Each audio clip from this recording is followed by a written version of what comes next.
Today we were asked a question that we've been asked a lot recently, which is, what is our tip of the spear with ARK-TOS, Arkansas Technical Operations Security?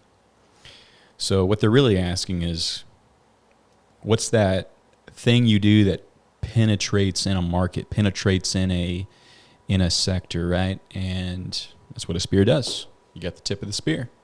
We've talked a lot about this recently. Mm-hmm. So today, August 20th, 1:43 p.m., what does your heart tell you?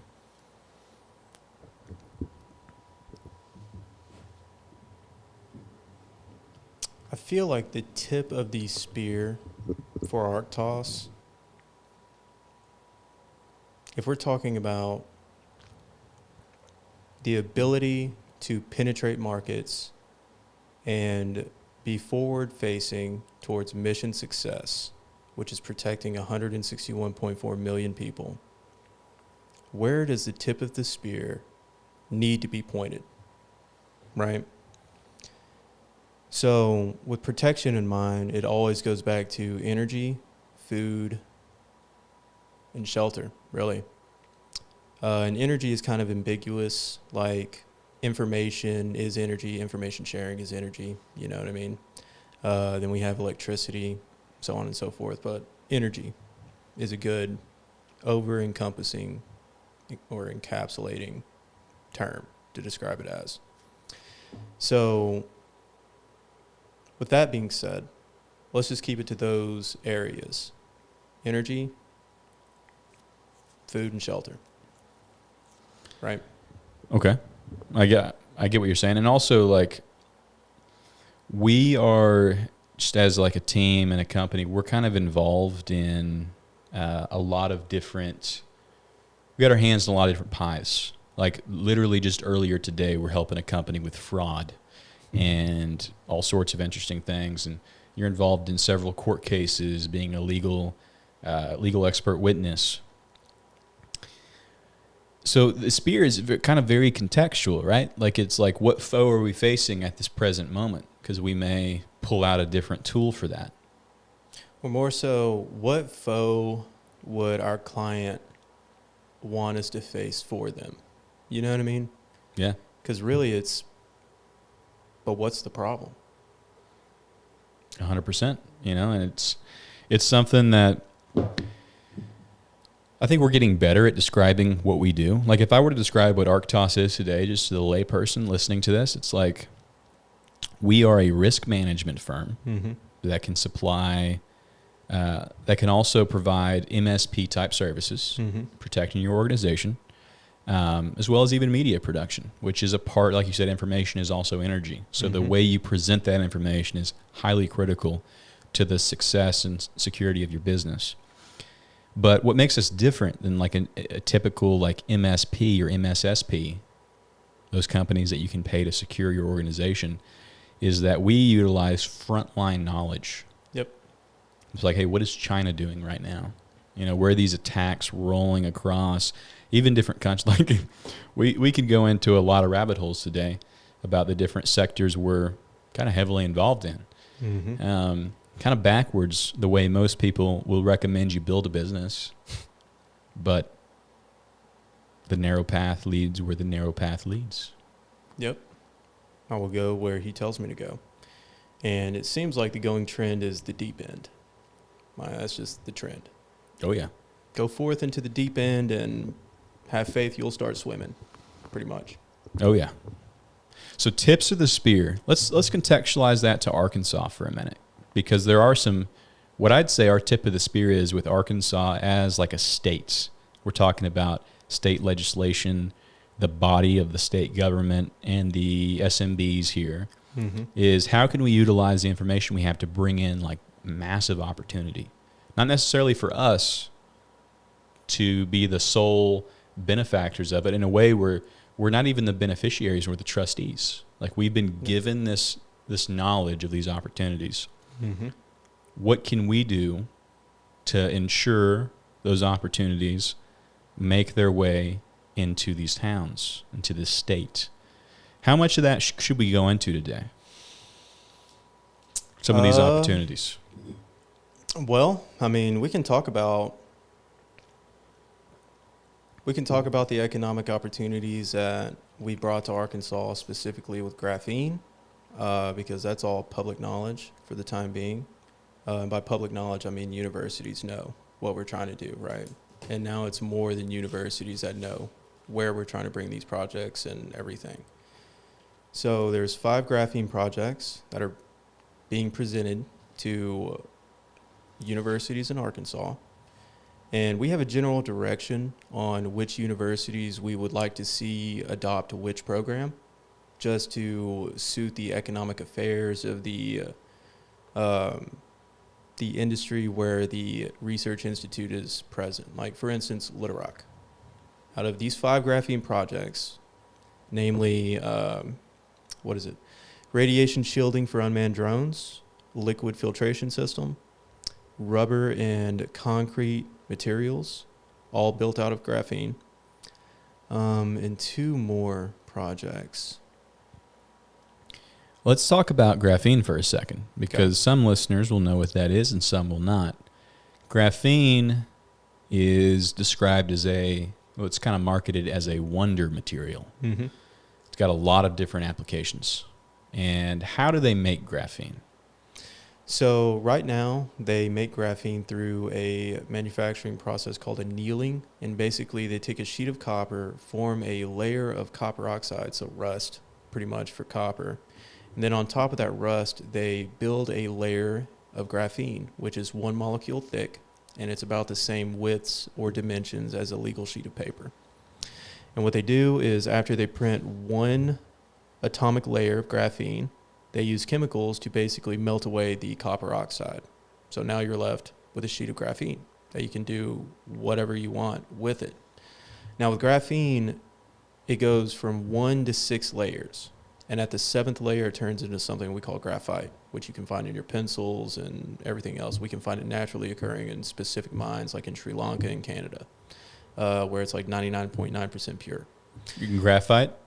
Yeah, graphite. In these mines? Mm-hmm. Okay. Yep.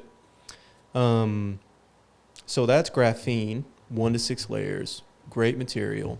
And the way that the molecular structure works is it's hexagonal shaped, 6 sides, and it does not permit basically any form of liquid or gas to pass through or be filtered through,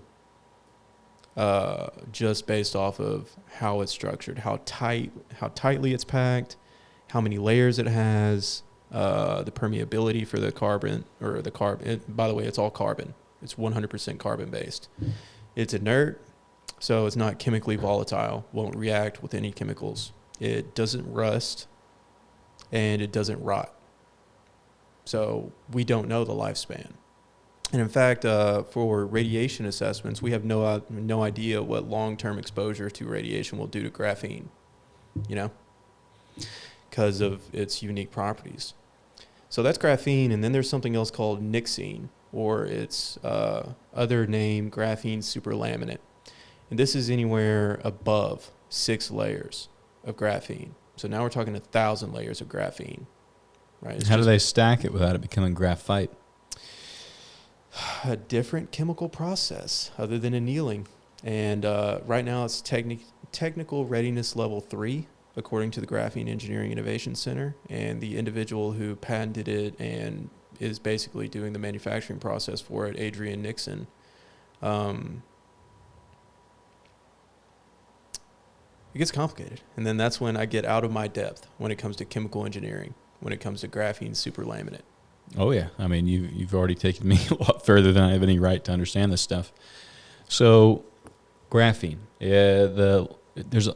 From what I've started to gather and garner about the scene, there's a lot of different parties and centers and basically let's call them organizations that have their hands in some aspect of graphene. Maybe they found a way to process it, or they found specific use cases for it. But we're talking about probably thousands of different use cases. Yeah. Maybe more. Mm-hmm. Like things from, we watched a video the other day of somebody creating like ballistic vests it involves graphene, Kevlar, steel, and it really enhanced the durability of that vest.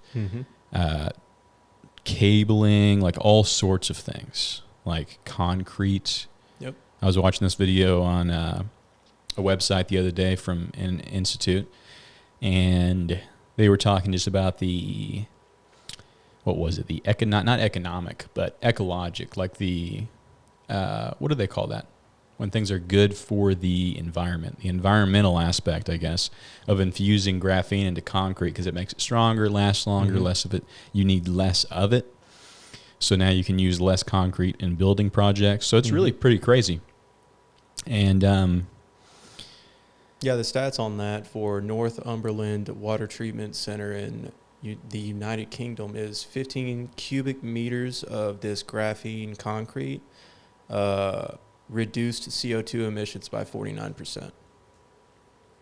Yeah. And this all stems from the question of like kind of what makes ARK-TOS different, what's its unique proposition. And it's I mean that's an example, because there's several other areas of interest that we have, because it's not about building the most profitable business. It's about completing the mission, protecting as many people as possible. And we just keep finding these opportunities. So economic benefit, not just Arkansas, but we're here HQ'd in Arkansas. So of course, let's try to help the people around us first.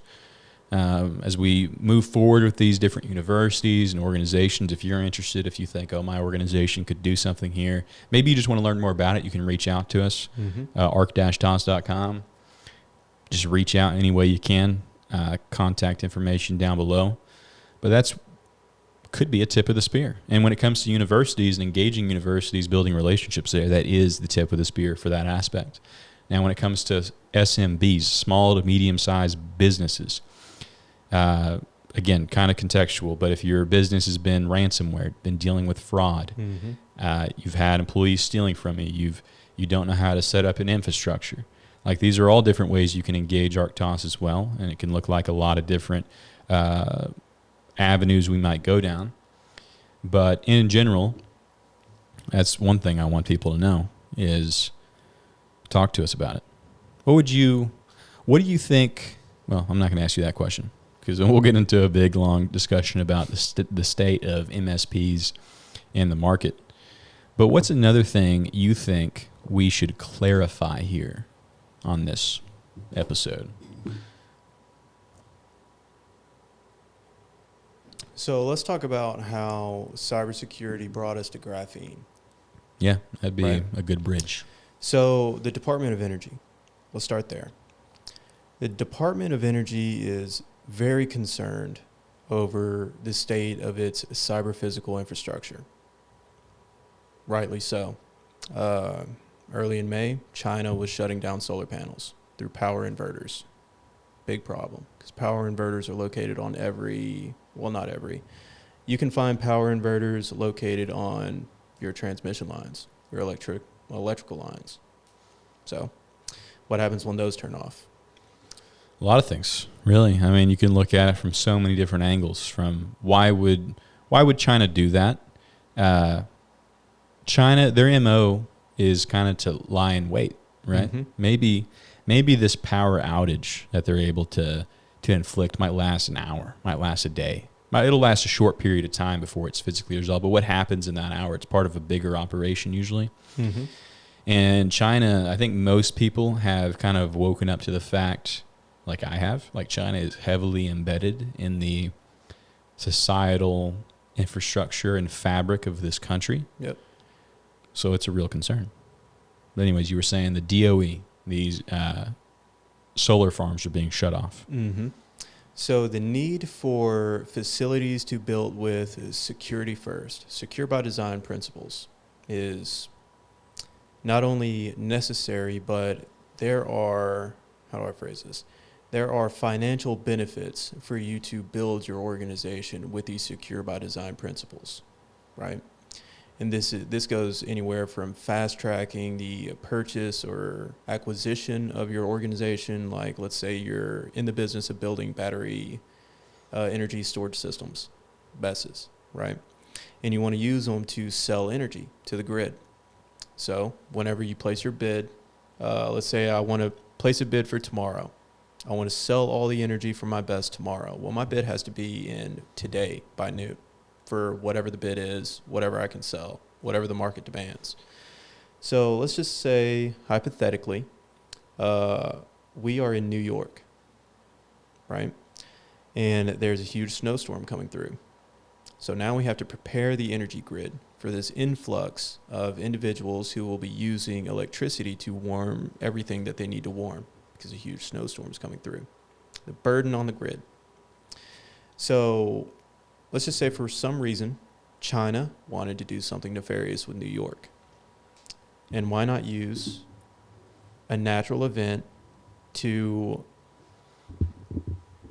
magnify the problems that the grid is going to be facing? So let's say in this hypothetical scenario that they have control of our telecommunications and they can turn off energy generation plants. So whenever there is an influx of energy or an influx of anything per the grid, it's the largest synchronous machine in the northern hemisphere.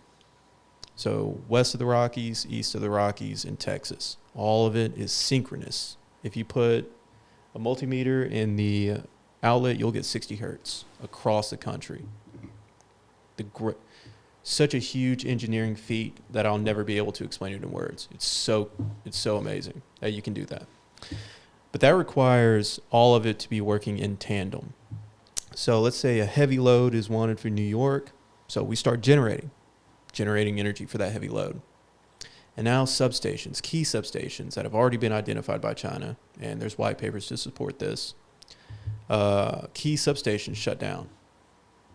Now we have to turn off all of these energy generation plants because if we don't, they'll blow up the substations, is what it is. The grid is designed for one-way flow, no stop, one-way flow. So now this little snowstorm that was coming through New York just got projected into now this is how many lives are about to be lost because New York's going to be without energy for, let's say, 3 days. 3 days on a snowstorm. How many people? How do you tabletop that? Well, you're going to have to go off previous data from previous storms, etc., and look off the statistics. But there's information. You can contact any insurance company, and they'll be able to tell you. So let's talk about lives lost and picture that for a second. Like we're in New York in the winter. It's cold. So just people being without heat, old people, sick people, young people, dying that way. I guess anyone that would be on any sort of life, what are those devices called where they have to be plugged in? Like not pacemakers, because pacemakers are inside like of you. Life support systems. Yep. So anyone on a life support system, what else? I mean, how else do people lose their lives in situations like this without power? I mean, exposure. How are you going to heat your apartment when it's 18 degrees? You know? What happens when you got a 2-year-old in there? You can start a fire in the middle of your apartment? No chimneys. So it's just little things like that. Opportunities for China to impact the economy in a significant way in a short amount of time because they've already tested the systems and know that they have a foothold in our systems. And they are looking for the opportune moment. And we can look to Taiwan's hacking of the energy grid as an example of what China will do to a nation, which basically they shut down the entire grid for Taiwan. It's either Taiwan or Taipei. It's one of those. I feel like it's Taiwan, though. Shut down the whole energy grid back in May. And it started with Viacom satellites. I heard somebody describe this recently. I can't remember who, but he described it as gray warfare or gray zone warfare. Were you there with that? There was some sort of speaking engagement. And some guy in the last few weeks got up there and was like, yeah, this is gray zone warfare. And it's basically exactly what you're describing, right? Like, it's not attrition warfare. attrition warfare where we're losing soldiers, but you can affect the systems of a country. And we didn't even talk about economic war either. Like if you could affect the power grid, you can trade against that. Yep. Make some money. Yep. Fund the operation. So the more I learn about it, the more I realize it just goes so deep. Like even identity theft. We were talking about this earlier. Like identity theft, just as simple as your information being used to get a few grand overseas. And that few grand is used to buy weapons. Yep. Fund some soldiers. Send them in. So, yeah, it's crazy to see how involved we are starting to become with certain organizations and individuals that deal with this on the daily. Yeah. And the really cool thing about this is cybersecurity intersects everything. Yep. Like you can't do anything anymore without cybersecurity. Age of information, brother. So that's the tip of the spear right there. It's like that is literally the tip of the spear that gets us in everything. Because everything is connected to something. And everything is vulnerable because of that. Yep.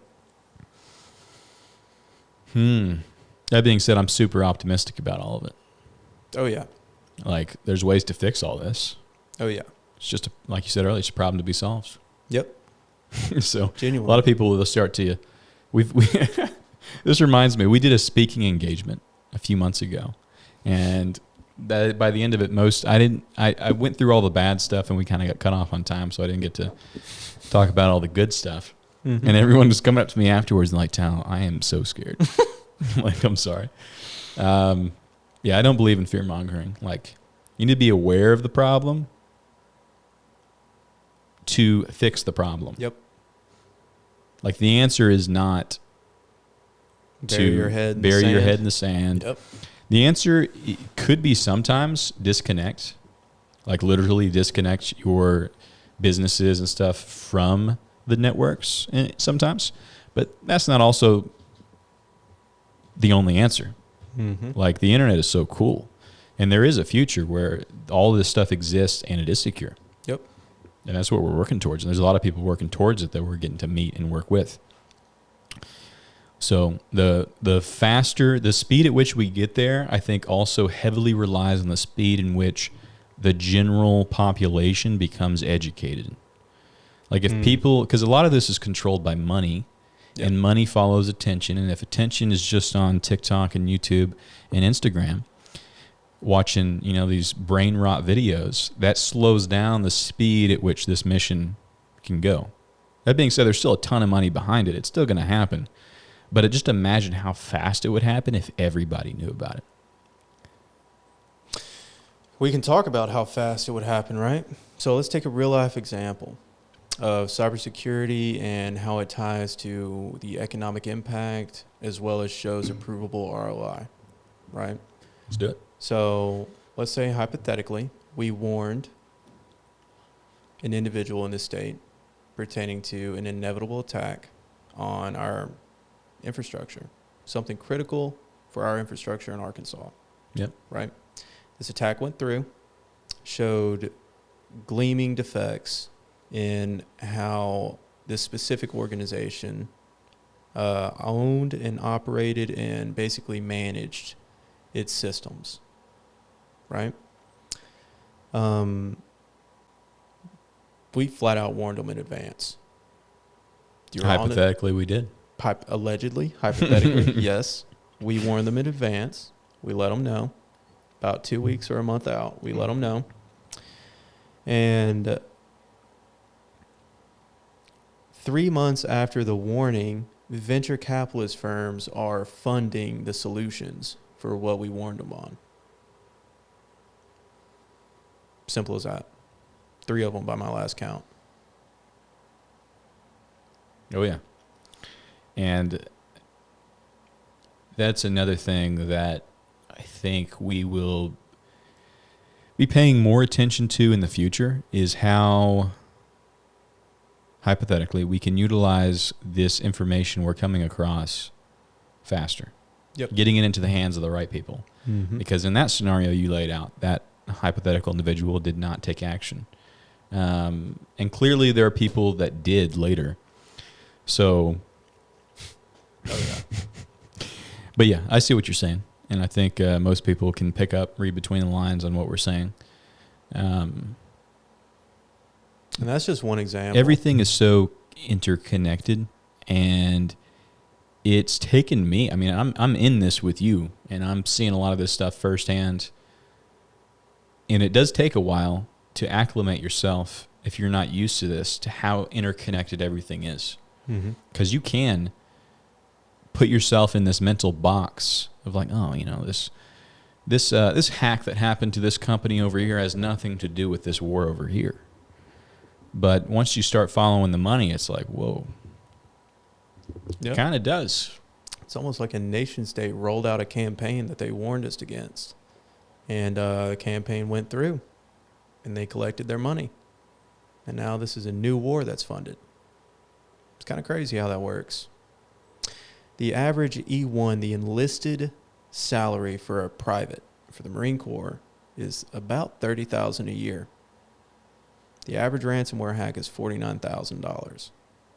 So let's just say roughly that's a private in the Marine Corps, infantry, suited and booted, kitted out, right?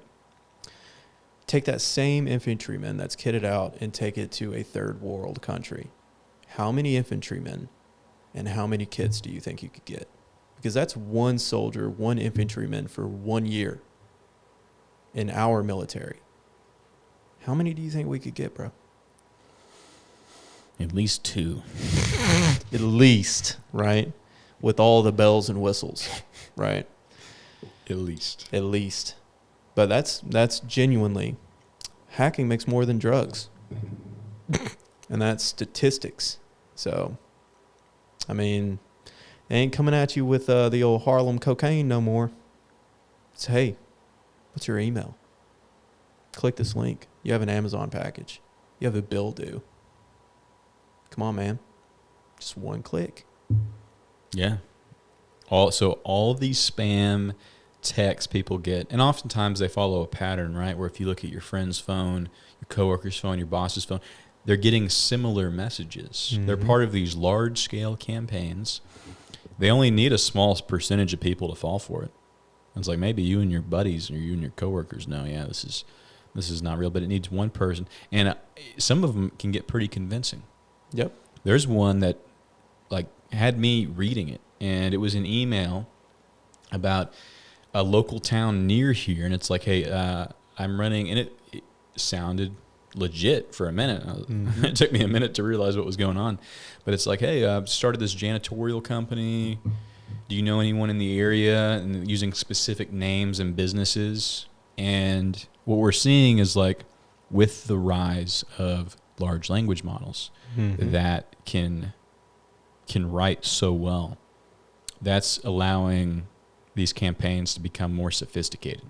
Yep. Right? It's like, hey, make a campaign targeting Dardanelle, Arkansas. Oh, it gets, so let's get down into how sophisticated these really are.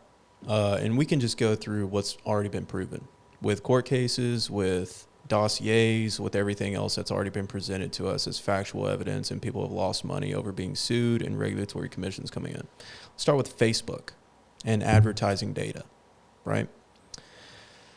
So the most alarming thing that I got from advertisements is an advertisement for a new penicillin for being diabetic. The reason this is alarming is because the only time in my life that I have ever interacted with diabetic medication is driving to Kroger on Dollaway Road in Pine Bluff, Arkansas, when I was 16 to 18 years old to pick up my grandmother's diabetic medication. That's the only time in my life I've been involved with anything like that.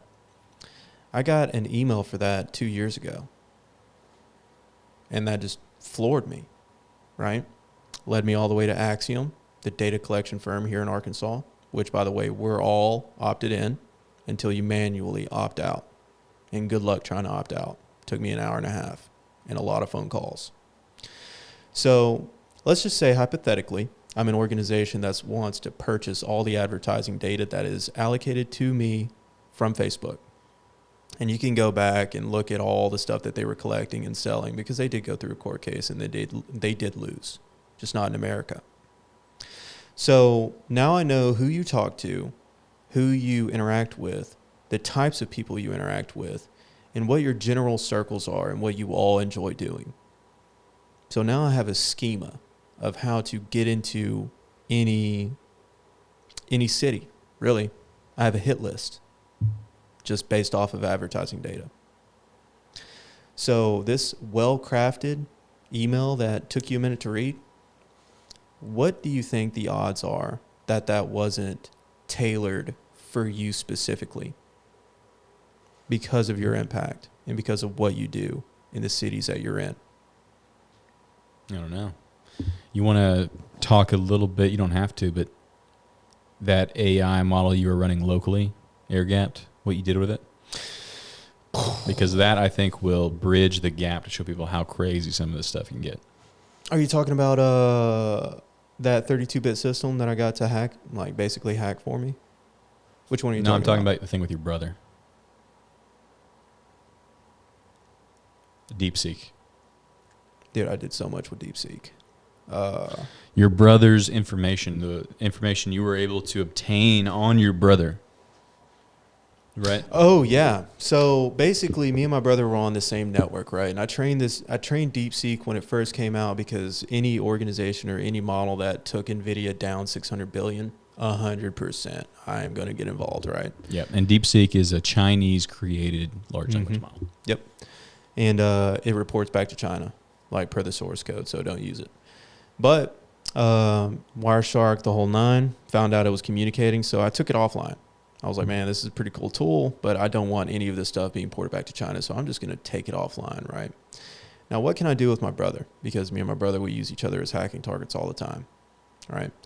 So basically trained it to hack 32-bit systems, just using whatever methodologies, the pen testing methodology that's common around, like just normal methods you can Google, genuinely, right? And some user-specific input, because I wanted it to go in a specific direction, right? Basically laying out some options that I want DeepSeek to take, and let's see what you do with these options. And I was able to, just of him being on the network with me, grabbed everything. Like, when I say everything, it's everything. Everything that he had on his computer, his Chrome browser history, like developed a profile on him and everything. I read through his emails. I developed a language model that spoke exactly like him and started writing emails as him. And this was all done, like, I think it worked for 4 hours. And in terms of my input, was less than, well, let's just say an hour. I was going to say 30 minutes, but debugging the commands and like actually getting it, I would say all in all, it took like an hour. Okay. Right. And then I walked away. And now it's push button, good to go for anybody. So what'd you get out of it? Brother, I got everything that any hacker would want from anything that he wants to do. Everything that I would need in order to steal my brother's identity, I got. Like, period. Which was alarming and frightening. Just off of training it with what I had located on my 7 terabyte hard drive. It's kind of nuts, to be honest. And that's not even the half of what their AI is doing its own 0 days now. Like, it's actively finding 0 days. Like the, what was it? What is it called? AirDrop with iPhones? Yeah, so it found one of those. So a 0 day is an exploit in a software or whatever that hasn't been discovered yet, right? So a 0 day is basically any piece of code or vulnerability that allows me administrative access just by you listening to what I'm saying. Really? Yeah. any sort of input that I have for your systems, if I have a way to input anything into your system with a 0-day present, I am root, I am the administrator, and now I own your systems. 100%. And they're finding those at an alarming rate.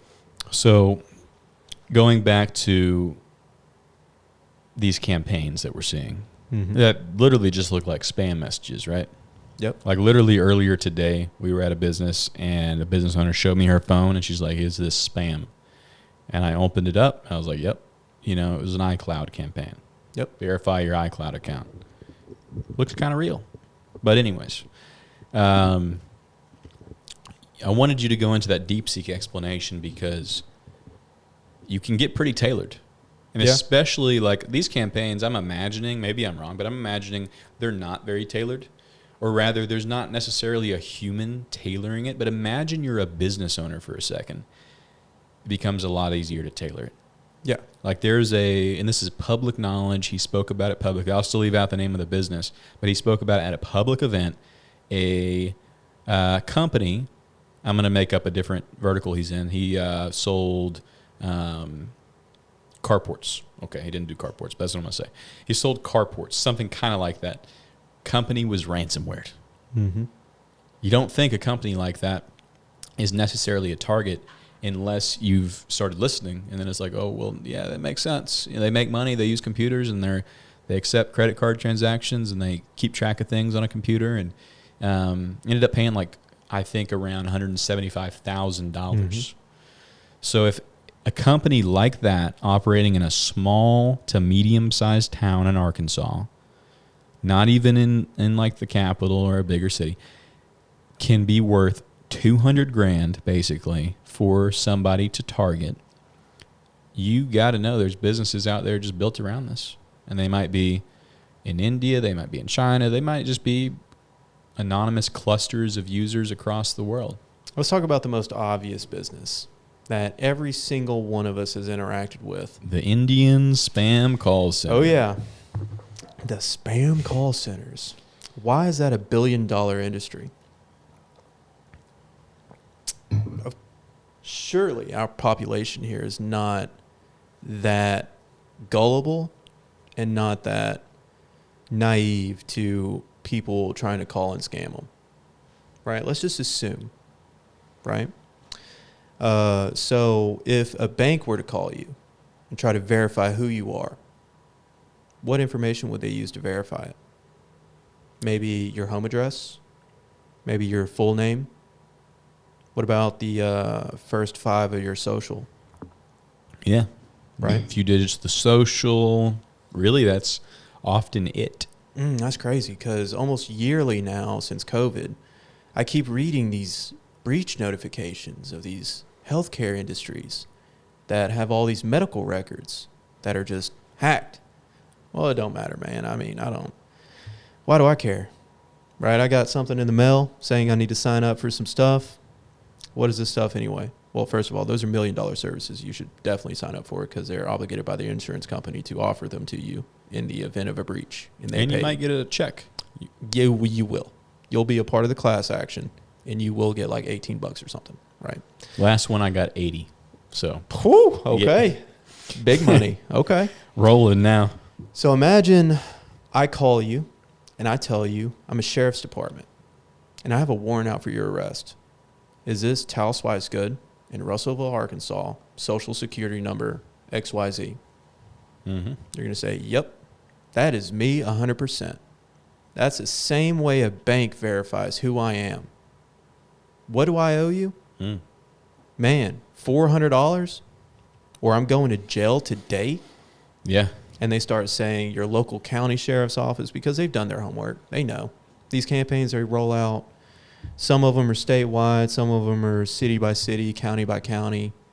Yeah. They roll them out. And voice changers now. Like, Yep. I haven't used a voice changer in probably 5 years.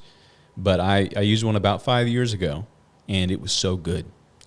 Like, it was so good. You could pick different voices of famous people, and in real time.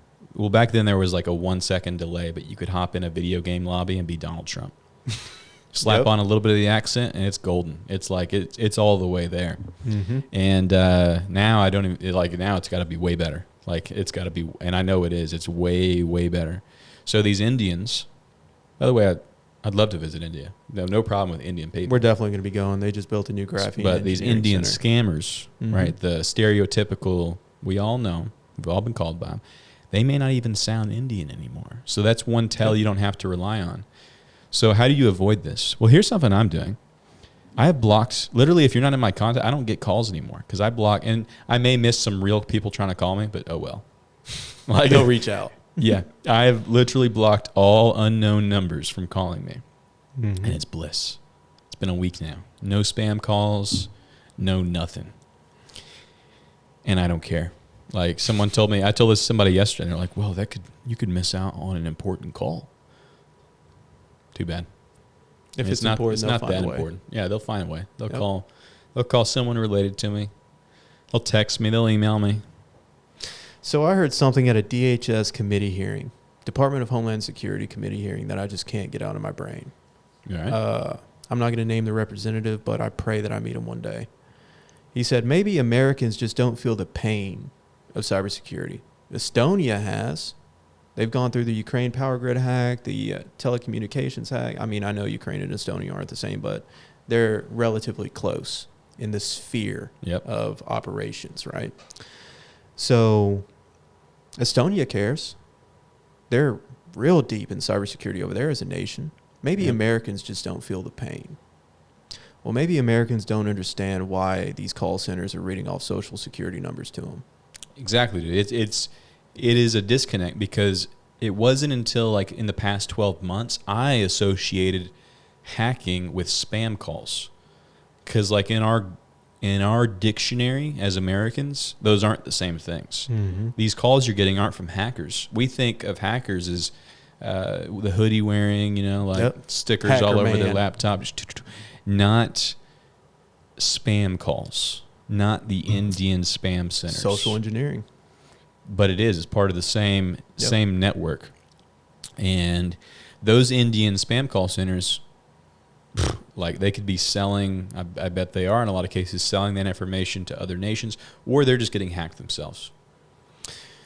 Like you may have the honest, I'm putting that in quotes, obviously, the honest spam call center that's just like, hey, we're just here to steal some money. We're not here to fund some wars. But you got to know they're getting hacked by China. And all that information is just getting slurped up out of there.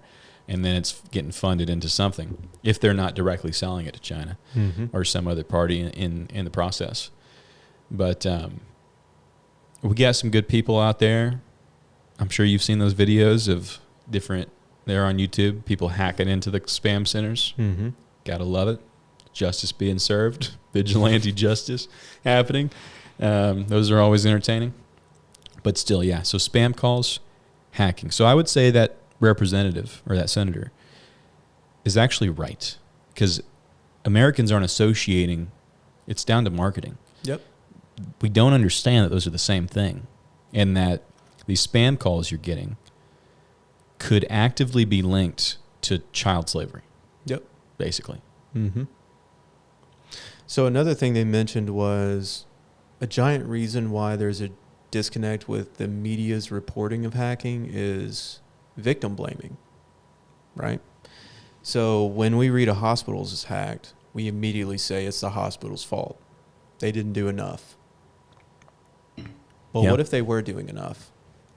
And this is a nation state with unlimited resources specifically targeting this institution for reasons we'll never be able to discern. They just classify this organization as a key asset they need to control for whatever reason. Yep. That happens way more than people can imagine. So let's go down that theoretical example, and it's theoretical only in the sense that I'm not thinking about a specific hospital. But let's say hospital A gets hacked. Mm-hmm. Fixing that, coming back from it, specifically, like how do you ever know your computers are clean again? What if they got some like Black Lotus on there? They're down at like the motherboard level. They're in. Like you'd have to burn the whole, you'd have to take all the motherboards out of that hospital and throw them away. Like, how do you actually know this facility is good to go again?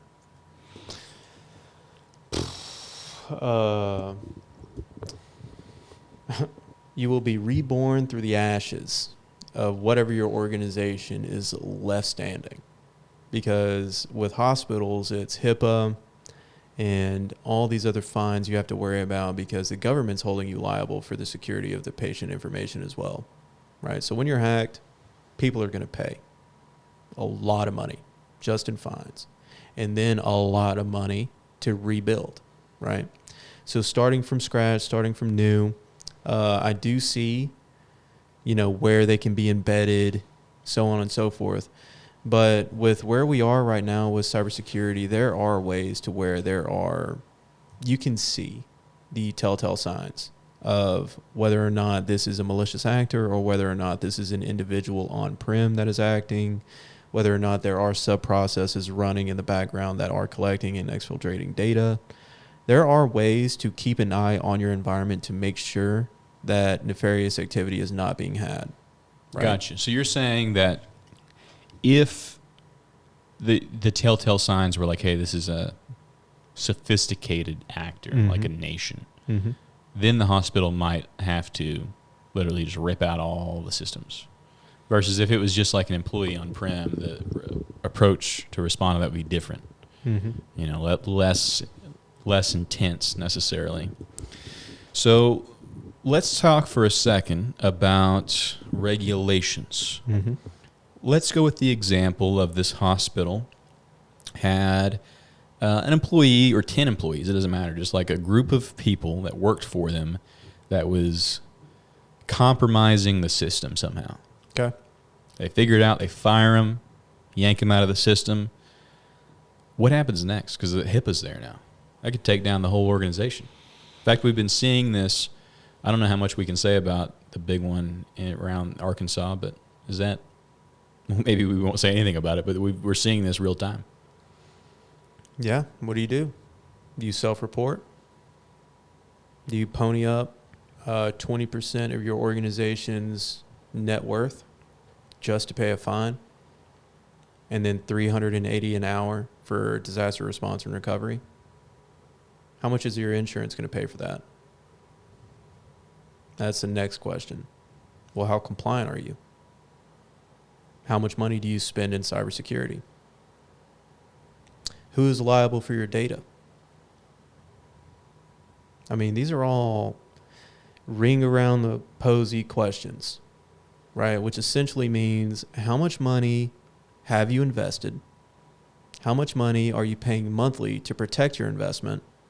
And how serious do you think this is? Right? Because showing the return on investment for cybersecurity notoriously boiled down to, let me pull up my Barracuda, my email filtering, and show you how many emails I filtered out over the past month. We've gone up. We were able to filter out 10,000 extra spam emails that nobody clicked on. Meanwhile, our know before training is bringing up, it was still 70-something individuals across our corporation that still clicked the email. So user stats are the same amount of numbers, right? So we can start talking about the culture of the company, the culture of the organization, how much they care about cybersecurity, how much they think it's a problem, but then it goes back to the media. Like, the people just don't know. And I get it, victim blaming. It's not necessarily the hospital's fault always, Maybe it's just one employee that had a bad day and clicked something. Yeah. Okay, well, let's shift a little bit because I think this will give our audience some more context as well. You brought up BESS a minute ago, battery energy storage systems. And we've talked a lot about the supply chain that goes into like building any sort of critical infrastructure facility. So you know where I'm going with this, so let's talk about that. So currently with energy generation facilities, what the current business model is I am an organization that purely builds these facilities. I do not build them to generate electricity. I build them with the capability to generate electricity. Like an investment firm or anybody that's like, hey, I want to build this thing and I'm going to sell it. Yep. I want to flip this. Yep. So because I am not generating electricity, I am not under FERC-NERC-CIP, Federal Energy Regulatory Commission, National Energy Regulatory Commission, Critical Infrastructure Procedures. So all of the safety and security guidelines that would typically go into running a facility like this, because you're not going to run it, you don't have to care about it. Nope. But Not at like, all. what does that actually look like? Like, what do those practically look like? Okay. I'm the company that's building this energy generation storage facility. I want to hire 10 contractors to help me build it. 4 of which are in China, 6 of which are in the U.S. None of them cyber certified, cybersecurity, None of them. CMMC. Yeah, none of them, right? All of them help me build it. And now I am tasked, because this is my business plan, to sell this facility to the grid. So what does the grid want from me? The grid wants a software bill of materials as well as a bill of materials for what chipsets went to my inverters, my power inverters. We're talking about solar panels turning off. What chipsets? Did I get them from China? Well, hold on. Let me ask this company number 8, because I think that was them. Let me just send them an email real quick. Do you still want to buy while I'm waiting? Right? So that is where the industry is. So let's assume the perspective of the energy grid purchasing. What ammunition other than a checkbook do I have to motivate this company who built this facility to show me the cybersecurity infrastructure? None. I mean, none, right? None. They ask all the time, and they get ignored all the time. And I imagine that if you don't buy it, Your competitor will. exactly, the competitor will. And they're not, like you said, they're not under those regulations. Because if they were under those regulations, I imagine they wouldn't be able to buy jack from China. Yep. Nothing computer related from China. Mm-hmm. Maybe nothing at all. So it's this loophole, I guess, Mm-hmm. in this regulatory system. Why haven't they fixed it? It's being addressed as we speak. Idaho National Laboratories is the expert when it comes to cybersecurity in the energy grid. Right? They work in tandem with CSAR, CESER. I forgot what the abbreviations is, but it's basically the Department of Energy's cybersecurity branch, or their arm. Right? They're working in tandem with them to create verbiage that secure by design is the default way these organizations must be manufactured, right? But this is brand new, and this is going to be a 3-year cycle. So last year they talked about it, did their talks, whatever. Lobbyists were met, had their dinners. This year they're implementing some, which is going through tax incentives, like secure by design facilities. You're immediately shot to the top of the list in the form of energy companies would buy from you first because of what you've done with your facility, that sort of thing. And next year, I highly suspect that we're going to start seeing some real legislation that will come in and start punishing organizations for not adhering to cybersecurity, like secure by design principles. It's very good. And whatever organizations like kind of take that initiative, like you just said, are going to be leading the charge across the board. Mm-hmm. That goes from people making these investments to service providers to software developers. Like that is where the industry is going. Yep. Evidence, not by us saying this, but if you tune in to the Department of Homeland Security Committee live streams they put out on YouTube, not many of you do. There's only like 1,000 views per stream. They tell you what's coming. Mm-hmm. They will tell you what they are about to do. Yep. So it's really good, actually. I'm glad they do it. And yeah, it's even with all this like just weird stuff going on at the federal level with agencies being gutted and funding being dropped, like it's clear that it's kind of becoming, as it should be, a bipartisan issue. Yep. This is not political. It's like, if we don't address this, it's game over. Yep. Yeah, I agree 100%. There's one thing that politicians like, both sides of the aisle, protecting that money. All right, let's talk about the money for a second then. So follow the money. How is ARKTOS following the money? Well, let's start from the well. DOD's $1 trillion budget. How does the Department of Defense want to spend their money? What are they interested in? Right? The Defense Advanced Research Projects Agency is responsible for creating the internet in the 70s. That's a DOD, like Department of Defense arm. So that's the types of things that they fund and create, right? So in terms of innovation and creation and allocations of budget for the Navy, Marines, Air Force, Army, Coast Guard, you name them, we're pretty much ingrained in every broad agency announcement that is coming down the pipeline for cybersecurity. What you said earlier, cybersecurity is the tip of the spear. It is ingrained in everything that is done today. You will not. I have this argument all the time with the old guard, the ones who made millions before the internet, and they always hit me with the same thing. I've made my money before the internet. Why should I care? Because a lot of people who haven't made the amount of money that you've made are hoping that you slip up so they can take the money you've made, and now it's theirs. And all it takes is one click on an email, and he's you. What could he do if he were you? I don't know. That's for them to answer, right? Which they'll never give you an answer because they start sweating immediately. They haven't thought about it. Exactly. Why Who would they? wants to think about it? Exactly. They don't understand that Russia's a knock away on the internet.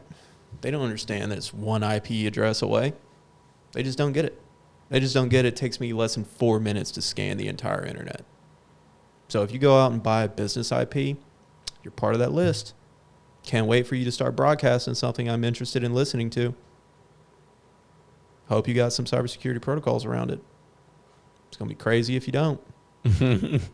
Now we're going to talk about ransomware as a service. I'll hack you this year, and then you'll pay me whatever you pay me. And then I'm going to hack you again next year. Then you're going to pay me whatever you pay me. And then maybe I'll wait a year. And then I'll come in and hack you again because, like you said earlier, how do you know when you've got them out of your system? What if you paid, let's say there's 3 different tiers of cybersecurity service. There's top tier, Homeland Security, FBI. Let's go with FBI. FBI, they do their due diligence. FBI comes in, experts, liaisons, you got third-party contractors. You're paying $250,000 just for a 30-day engagement. And they do a complete rinse, top to bottom, legalese, the whole 9, wiped clean, $250,000. What about tier 2, right? Let's just say it's about $125,000, half of it. Well, what did they miss? What are you missing out on technical expertise, on cutting costs? Let's just say you only pay $50,000. Now it's really, how likely is it that I'm going to hack you with the same thing next year? Who are you going to get to come in to wipe your organization clean? Who are you going to pay to come in and make sure? I don't know. There is no specific organization out there right now that does auditing to this degree. The only thing that I can think of is what we're doing, is auditing organizations and their third-party vendor management, because it's supply chain risk management. I know the way for me to hack AT&T is to hack a vendor for AT&T. I know the way for me to hack the Colonial Pipeline is to hack a law firm in Australia. It's just crazy. So, supply chain. Ransomware as a service. How many times? And now we can start talking about the really how is it making more money than drugs, bro? That is insane to say out loud. El Chapo Jr.? Are you kidding me, dude? The dude who had hippos imported into Colombia? Now they have a hippo problem? Making more money than that dude? And all the stories, he pays $10,000 a month just in rubber bands, right, to band his cash. That dude, hacking makes more than that dude? You're telling me sweaty nerds in basements with hoodies on are making more? Yeah, an ungodly amount. An ungodly amount. And they never leave their keyboard. and you'll never know them. And to them, it's a victimless crime, right? So you'd probably be the one to answer this question, but can you think of, so let's just take cold emails, cold calling, Okay. KPIs, marketing. What if I gave you a list of 10,000 individuals who already fell for a scam? These are marked. These are clearly profitable. They just fell. Here's the rates that I just got them with. Here's the templates that I just got them with. Everything. I'm not doing the scam call centers anymore. I'm selling my customer list. I net revenued last month 11 million off of this customer list. They went to Walmart, purchased visas. I got the numbers. Cash. I want to sell this customer list to you. From your perspective, how insidious can the KPIs, the metrics, and everything pertaining to just, man, how are we going to get this guy? How are we going to get this guy to go to Walmart to get a $300 Visa gift card and give me the number? On this customer list, it says I only needed to have his location, first and last name, and driver's license number. And I was able to get X just with this information. What happens if you throw in a social security number? What happens then? What happens if you start reading off his family's social security numbers and say that if he doesn't act now, his family's going to suffer? What happens? That's why it's $1 billion. It's what is it? $11 trillion? That's why it's that. Because there are dedicated buildings of people.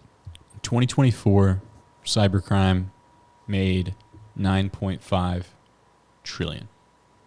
It may have been 2023, but a lot of money. And I don't know really what your question was to me there, but so from your perspective, how do you think you would be able to make that system efficient? Are there ways that you think you would be able to improve upon the system if I gave you a 10,000 customer list? What dashboards would you make? Well, see what I mean? I haven't thought about it from the criminal aspect, but it's no different than the regular aspect. It's really. no different. It's just, ain't that crazy? It's no just different. setting up campaigns, setting up marketing campaigns. So I was actually talking to a company not that long ago, and I may send you all this podcast. Please stop emailing me. Please. I told you I'd reach out when I was ready. Goodness, you guys are just, you don't respect that. They're on it. That loses my trust in a company. And I'm like, hey, I'll reach out to you. Don't reach out to me again.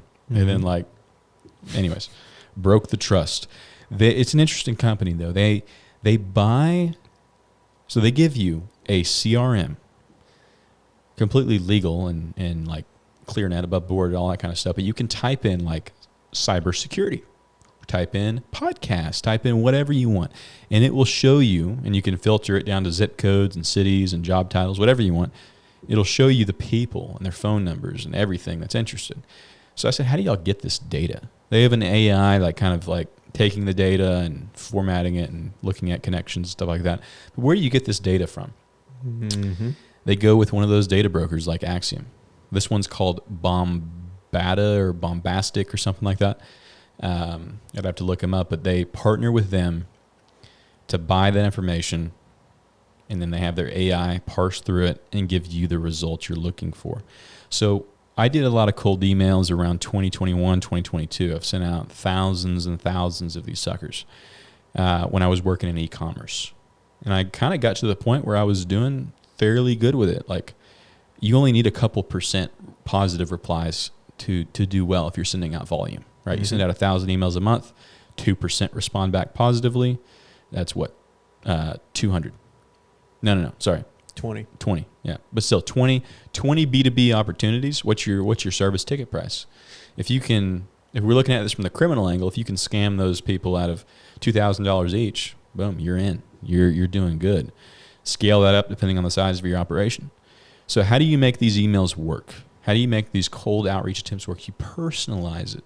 Now, in the criminal world, I guess they're personalizing with social security numbers, like you said. But on the templates, before your Amazon packages arrived. Yeah. Your Yep. Amazon It's packages all through arrived. emails. Absolutely. Absolutely. And the more you know about the person, the more you can tailor that email to them. So the way I would do it is I didn't want to do personal emails because it took too much time. One man show, right? Like I didn't want to write an email to Bob and Greg and Sarah and Jane. I wanted to lump these together in as large but as targeted as groups as I could. So I'd find all the rock climbing shoe companies, put them in a list. Do an hour of research on like who is the best rock climbing shoe company. I wouldn't email them. I would email everyone else and use that example company in my emails to point to. So now I'm talking about one of their close competitors they're aware of. So now this email is already feeling a little personal. And I would say, hey, I've been looking at La Sportiva. They're a big rock climbing shoe. I've been looking at La Sportiva. Have you seen the way they're doing their marketing? I really think like your insert brand name just automatically in the system. Your brand could be doing the same thing. You care if I send you a really short video, 5 minutes long, breaking down what they do? Mm-hmm. And then they'd get 5 more emails over the next 2 weeks until they replied. By email number 3, I would record a personal, but not individually personal, video. If they hadn't replied by email number 3, they'd get a 10-minute video that I worded in a way while I recorded it.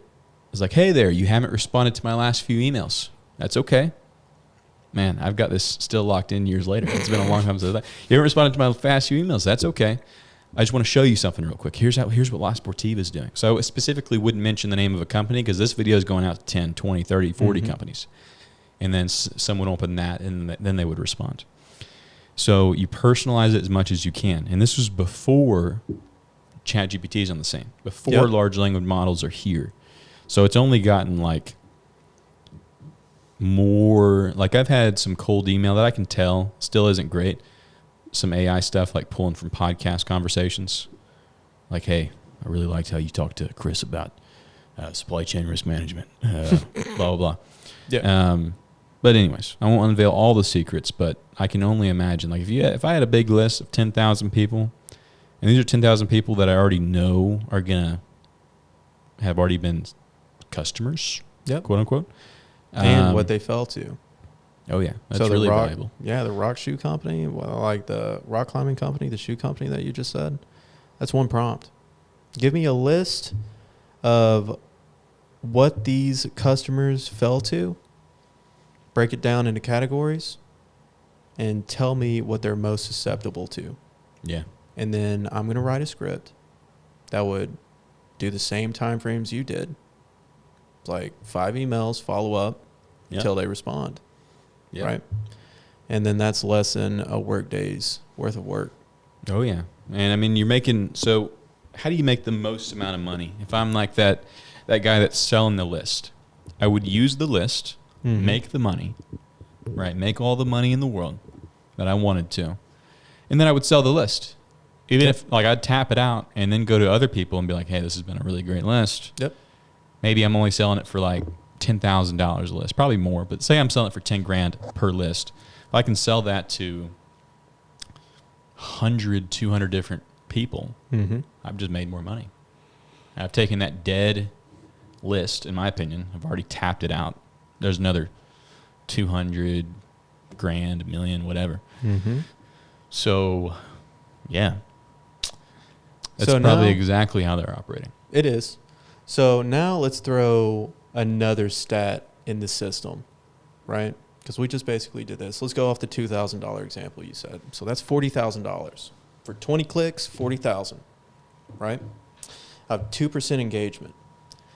So of this 1,000-person list, how many do you think are business owners? Because each one you hit, the average says that business owner will pay me $49,000. So how many? I don't know. It depends on the list, I guess. I don't know what the stats are and how many business owners there are in America, but let's just say it's like super small, like 0.125%. Small businesses represent 50% of the economic value of the United States of America. Still, though, the amount of business owners, that's got to be small. Yeah. Right? the amount that have a business that generates revenue, Mm-hmm. let's just say there's 0.0125%. So that's like 1.3% of people.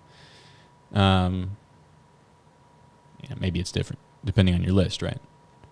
And the way you make more money by selling the list is by vetting it out. Okay, Mm-hmm. this is a list of business owners that have succumbed to this. But also, like, okay, we talked about a minute ago, gullible people. Surely we're not gullible, but we are. Like, there's a lot of old people being taken advantage of. Yep. Go to any church. Ask them about it. They'll tell you. Yep. Probably like once or twice a month. There's going to be a family that comes in and says, I can't afford groceries. I just went to go get a gift card for the sheriff's department. Yeah. If you take away anything from this podcast, just don't buy gift cards. There's never a legitimate reason. Never. Don't do Unless it. you're getting a gift for Still your don't. nephew. Get cash. Just give them cash. Cash in Yeah. hand. Please don't. Lord.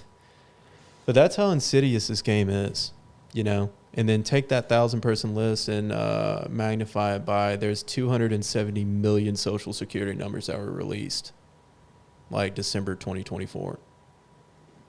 So now I got a 270 million person list. Of course, some of them are going to be babies and whatnot. So let's just aim for a demographic. Anybody who has a credit card. So 18 and up. Probably 16 and up. Because the amount of teenagers that have daddy's credit card on their phone to buy Fortnite Robux or whatever it's called, dude. V-Bucks, whatever it is, dude. Power packs, these skins for whatever. Ungodly amount. So maybe it's 7-year-olds. You know, they got to get those Minecraft skins. And maybe it's just associated with their Minecraft account. I don't know. It gets pretty dark pretty quick. And if we're talking about 6 degrees of separation, how many hops is it going to take for me to get to where I want to go? Yeah, absolutely. It's a crazy world, but that's what we're here for. We're here to really just, we've been encountering different people at different places, all the way from mom and pop shops, all the way up to Fortune 500 companies and government agencies that have these problems. And then we're just, for some reason, we're here with them. Like, okay, Yeah. let's go. Let's work this out. Let's figure out what's going on and how we can fix it. So when it comes to cyber defense, ARK-TOS is the name you want to think about. Reach out to us, ARK-TOS, ARK-TOS.com. Reach out to us. More podcasts will be coming. We had a good discussion. Is there anything else you think we should discuss today? Leave people with?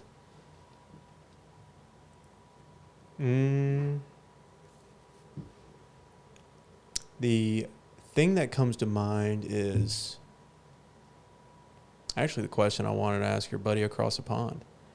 How would you protect as many people as you could? I would love for somebody to answer that for me. Just show me some guidance, right? Because, I mean, by no means do I think that I am the only one with solutions. I am where I am because I stand on the shoulders of giants. So please, I'd very much love to hear your answer to that question from anybody. Farmers to social workers, healthcare clinics, doesn't matter. How do you think this problem could be solved? Genuinely. And I'm telling you, I can point you to a lot of sources, but I act on the advice that's given to me. Yep. So please, that's just the first thing that came to mind. Well, if you have an answer to that question, literally reach out. Even if you think there's no way this would be relevant, reach out because it will be. So thank you for listening to this conversation about the state of affairs, August 20th, 2025. Stay tuned for more. Bye-bye.